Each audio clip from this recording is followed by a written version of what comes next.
vite. Donc quand on dit c'est un discours bilan, on ne parle pas que de 2024. Il avait déjà évoqué le projet d'alimentation en eau potable à Yaoundé qui allait être réel, c'est pas le cas.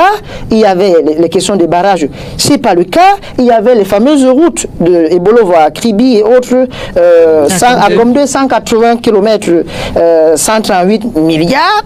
Il y avait déjà à cette époque, on disait 5% de ce budget qui avait été donné pour les études de faisabilité. Ces chantiers n'ont jamais démarré. Nous quittons, pas de discussion, monsieur Malcolm. Maintenant, quand on revient sur celui qui est d'actualité, celui qui est le discours bilan, il dit qu'il y a eu des avancées considérables. Bon, si quelqu'un dit qu'il n'y a rien eu au Cameroun entre-temps, je crois que ce serait de la malhonnêteté, toute proportion gardée. Enfin. Parce que, donc, toute proportion gardée, si quelqu'un dit qu'il n'y a rien eu, je dirais que c'est malhonnête. Parce qu'on a quand même vu que sur la route entre Edé et Edouala, il y a des sparadraps qu'on a posés sur le goudron, n'est-ce pas? Parce qu'il y avait trop de trous. Il y a quand même des choses. Voilà, on a quand même placé un peu de sparadraps sur la route. Vous êtes rejoui très vite. Et puis là où je trouve que c'est de la provocation. Depuis mon accession à la magistrature. Est-ce que vous avez été surpris par ces sorties des évêques? Hervé Emmanuel comme rappelait à juste titre qu'on a parfois eu l'impression par le passé que l'Église catholique et les autorités camerounaises avaient la même vision sur certaines choses. Est-ce que vous avez été surpris par ces déclarations des évêques? Je n'ai pas été surpris, mais avant que de répondre profondément à votre question, je voulais d'abord dire à M. Hervé Emmanuel, qui j'ai beaucoup de respect, qu'on ne peut pas prétendre que des évêques ou bien des archevêques sont des non-nîmes. En tout cas pas au Cameroun. Et ça, c'est ce qui a été dit ici au Cameroun. Et c'est ce qu'il a dit ici sur ce plateau. Il a dit que les gens s'expriment, certains sont des non-nîmes sur cette question parce que c'est une opportunité. Il le disait au sujet des évêques qui se sont prononcés sur les questions qui nous intéressent aujourd'hui. Donc maintenant, s'il ne veut pas assumer son propos, c'est son droit le plus absolu. Je voulais commencer par là. Je voudrais commencer en lui disant, je poursuis en lui disant que quand on a véritablement travaillé après 63 ans, on n'a plus envie de servir. Si vous avez véritablement servi, après avoir servi pendant 63 ans, si vous êtes un homme normal, si vous avez véritablement rendu service à ceux pour lesquels vous travaillez, vous n'avez plus besoin de continuer à travailler. Parce que le véritable leadership, c'est également la capacité à pouvoir fabriquer d'autres leaders, à pouvoir se rendre dispensable. Parce que si vous avez un leadership qui fait de vous une personne indispensable, c'est que vous êtes un danger pour les personnes que vous représentez. Et je le dis davantage parce que moi, je ne fais pas de la palinodie. C'est-à-dire que je ne change pas d'opinion du jour au lendemain. Moi, je me rappelle de ce qu'il disait en 90 au sujet du président Biya. Lui. Et les journaux... Ça fait partie des choses que... Non, je n'ai pas besoin de... C'est mal parti parce qu'il défend ma pensée à ma présence. Il concourt pour le prix Nobel de la mauvaise foi. Répète ce que j'ai dit. Vous savez... Répète ce que j'ai dit. Vous savez, quand vous parlez tout à l'heure, je vous écoutais religieusement. Non, mais maintenant, vous faites... Même si votre Mélie n'était pas la plus convenable pour moi, je vous écoutais religieusement. Souffrez de m'écouter. Lorsque je vais faire des digressions, vous aurez la parole tout à l'heure, vous aurez l'occasion de me reprendre. Donc je poursuis mon propos. Je dis, il fait partie de ceux-là qui, dans les années 90, estimaient déjà à cette époque-là que le président Biya était un président incompétent. Dans les années 90, il le disait. Je n'ai jamais dit cela. Il sait de quoi il s'agit. Je poursuis mon propos. Il faut faire très attention, tu es avocat. Je poursuis mon propos. Vous aurez l'opportunité de non, vous aurez juste après lui, vous aurez l'opportunité avant le père. J'ai mon propos, je continue. L'Église, je ne suis pas surpris par la position des évêques, parce que l'Église a un rôle social. Il y a un prêtre qu'on appelait Gustavo Gutiérrez qui a écrit un livre Théologie de la libération, paru en 1972. Et l'Église catholique, à travers le père Gustavo Gutiérrez, ça dit que magnifier le rôle social de l'Église. L'Église, dans l'intervention de l'Église pour l'amélioration des conditions de vie des pauvres. Et l'instillation chez ceux-là la volonté de s'autodéterminer, de se libérer du joug des dictateurs en Amérique latine. Donc ce n'est pas une nouveauté. Même en Côte d'Ivoire, l'archevêque d'Abidjan a pris position également pour conseiller aux gens de partir. Et ce qui est bien curieux, c'est que les personnes qui se vantent d'avoir une certaine connaissance des Saintes Écritures s'offusquent de ce qu'on rappelle les gens à leur devoir biblique. Parce que, que dit le psaume 90, verset 10? Le temps de nos jours dure 70 ans, et pour les plus robustes, 80 ans. Donc, lorsqu'un homme a vécu déjà au-delà de 70 ans, c'est un bonus. C'est un bonus que Dieu lui a accordé. Un bonus exceptionnel.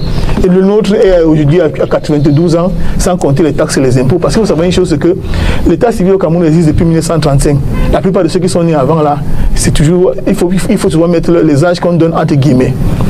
Je poursuis pour dire que il est impossible, je vous l'ai souvent dit ici, même sur ce plateau, que si on met une voiture, un bus de 70 places au pied de cet immeuble, on vous dit que celui qui va le conduire pour aller dans la ville de Mbanga à 80 ans, je ne suis pas sûr que quelqu'un d'entre nous aura envie d'entrer dans ce bus, quelle que soit la robustesse que présente l'individu.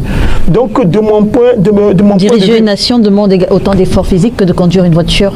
Je pense que si on ne peut pas faire des choses élémentaires, intellectuelles, physiques. Écoutez, quand avec l'âge, la sclérose s'installe. Quel que soit ce que vous voulez, l'agilité intellectuelle n'est plus la même. Et pour preuve, lorsque vous voyez un pays dans lequel il y a plusieurs camps qui s'affrontent de manière aussi violente, de manière aussi brutale, alors qu'on est prétendument gouverné par un chef.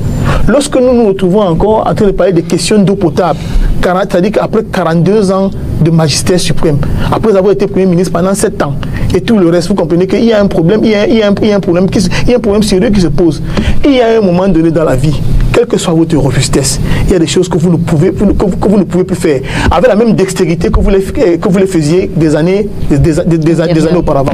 Donc, de mon point de vue, les évêques je me dis qu'il faut qu'ils martèlent ce message-là, c'est-à-dire que tous les dimanches, qu'ils répètent le message en question, parce qu'il faudrait que dans les tréfonds de notre pays, les gens réalisent que leur destin leur appartient.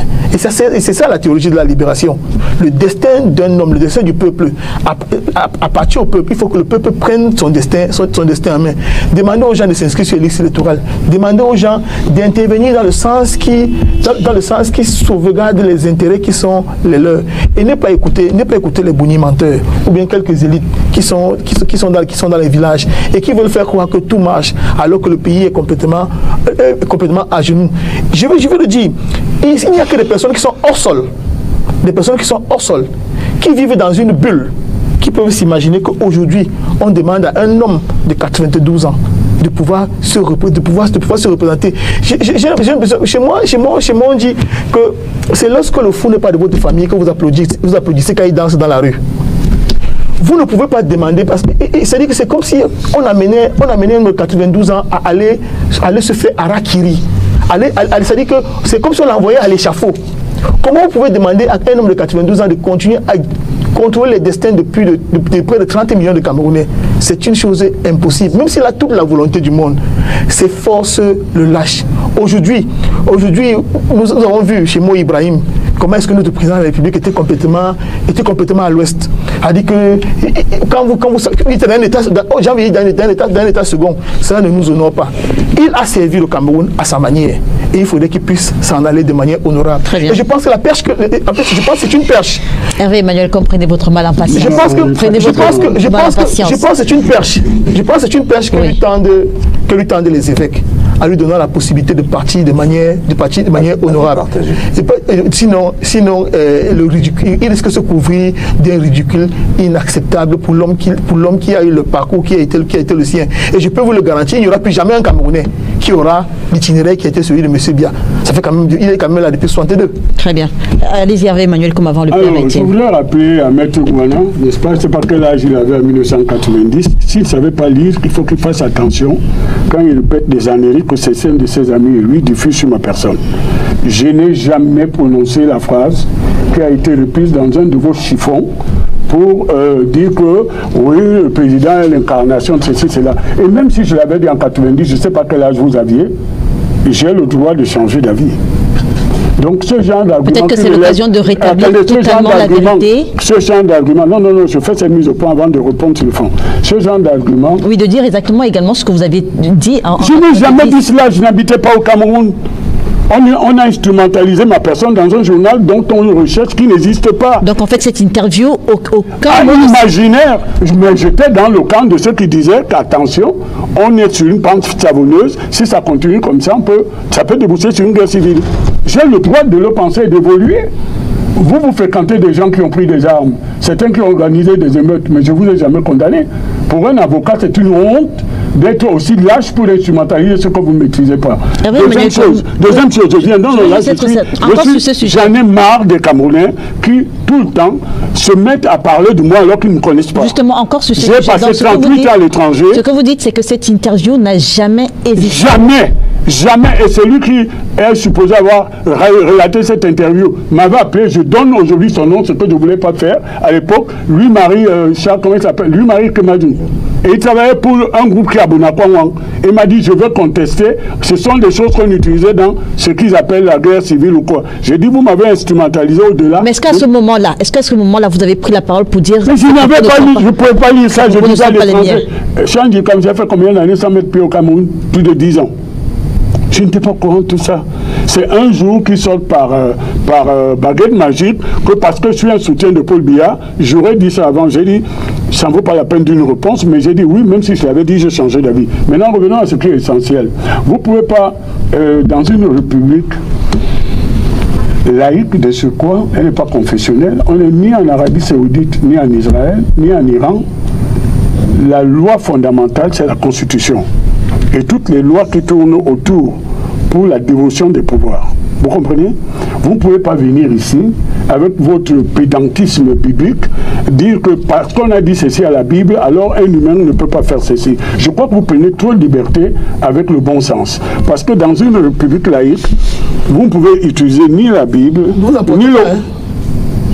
ni la Bible, ni le Coran, ni les autres livres qui sont utilisés. Vous utilisez la Constitution. Et c'est pour cela que je dis, moi je suis très embêté, un jour de dimanche, parce que le 4e commandement, dans mon baptême, c'est que je ne peux pas rompre la quiétude du dimanche, la troubler avec des débats inutiles. Je ne suis pas ici pour débattre de quelle est la vision de l'État contre telle concession religieuse. D'accord? Mais je dis, c'est un État laïque. Si la Constitution ne l'autorise pas, si les lois qui accompagnent la Constitution, les dispositions n'interdisent pas quelque chose, préparez vos candidats et qu'ils soient meilleurs candidats que celui du RDPC, puisqu'il s'agit du RDPC. Vous êtes rentré dans un débat, à la limite même, c'est ça le débat aérien, comme vous appelez hors sol. C'est ça le débat lunaire. C'est-à-dire que vous allez débattre de la candidature d'une organisation dont vous n'êtes pas membre.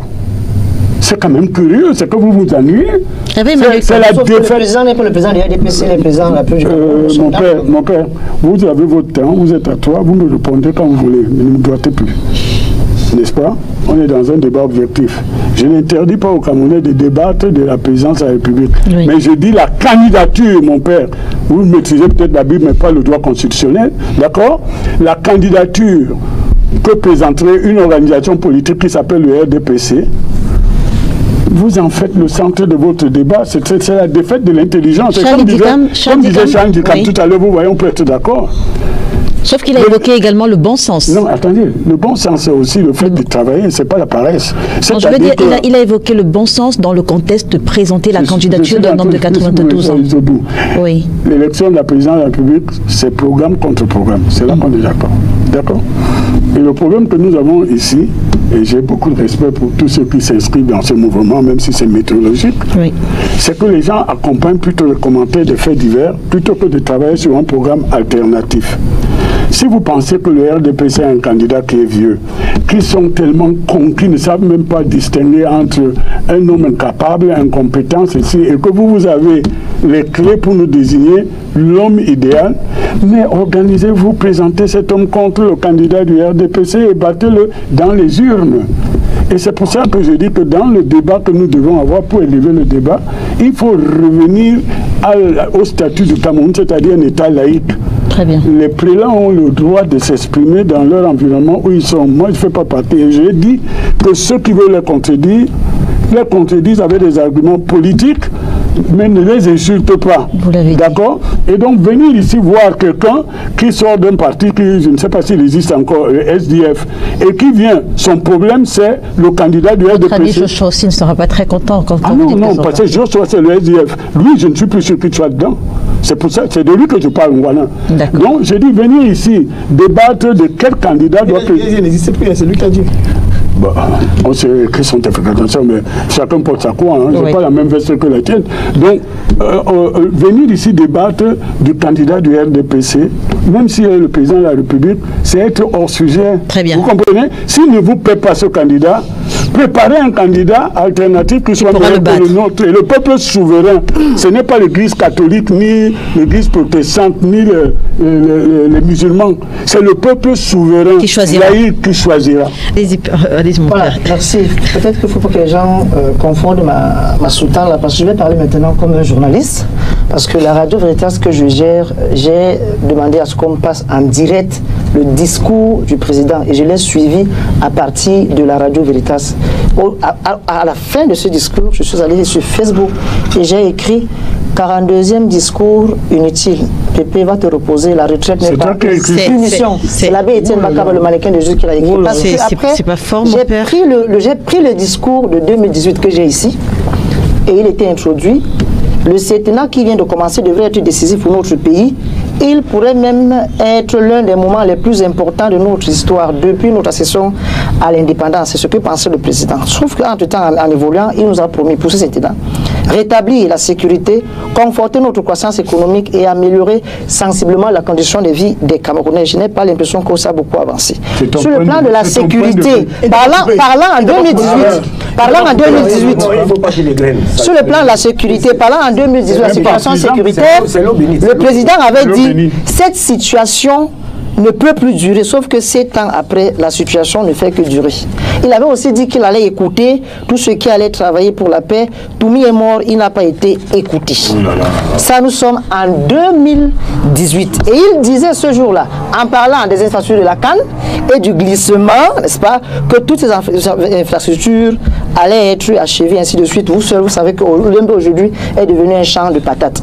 En 2023, parce que j'ai aussi pris le soin de lire le discours de 2003, j'ai souligné, mes chers compatriotes, ma détermination à œuvrer au bien-être des populations qui m'ont fait et continuent à me faire massivement confiance. Donc quand il le dit, il évoque la confiance que la population lui aurait donnée en 2018. Donc quand on dit c'est un discours bilan, on ne parle pas que de 2024. Il avait déjà évoqué le projet de limitation en eau potable à Yaoundé qui allait être réel, c'est pas le cas. Il y avait les questions des barrages, c'est pas le cas. Il y avait les fameuses routes de Ebolovo à Kribi et autres, à Gombe, 180 km, 138 milliards. Il y avait déjà, à cette époque, on disait 5% de ce budget qui avait été donné pour les études de faisabilité.